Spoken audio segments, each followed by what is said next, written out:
Subscribe करें लोकगीत विद सुमन यूट्यूब चैनल को और नए नए लोकगीत का भरपूर आनंद लें। भैया तने पढ़ाई में मन लगाना, आई कंपटीशन के जमाना। भैया तने पढ़ाई में मन लगाना, आई कंपटीशन के जमाना।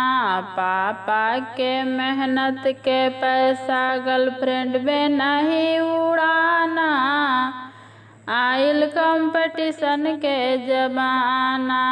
पापा के पैसा गर्लफ्रेंड में नहीं उड़ाना, आइल कंपटीशन के जमाना।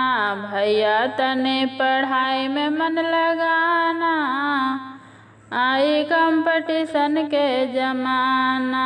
ऑनलाइन पढ़ के भैया अपना जिंदगी बनाना, आई कंपटीशन के जमाना।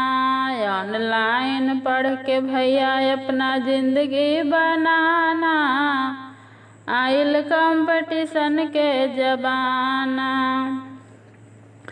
पटना में रह के भैया रेस्टोरेंट में न जाना, पटना में रह के भैया रेस्टोरेंट में न जाना। भैया तने पढ़ाई में मन लगाना, आइल कंपटीशन के जमाना। भैया तने पढ़ाई में मन लगाना, आइल कंपटीशन के जमाना।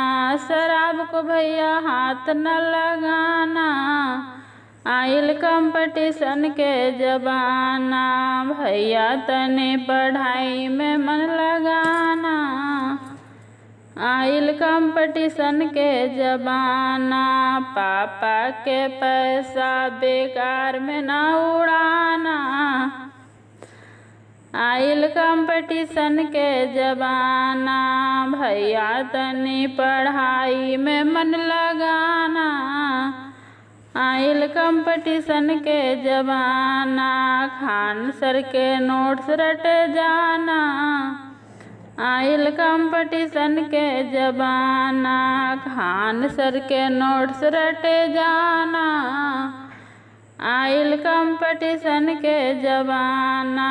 भैया तने पढ़ाई में मन लगाना, आइल कंपटीशन के जमाना। भैया तने पढ़ाई में मन लगाना, आइल कंपटीशन के जमाना। तो सभी भाई बहनों से अनुरोध है कि ये गीत अच्छा लगा होगा तो लाइक शेयर और सब्सक्राइब ज़रूर कीजिएगा।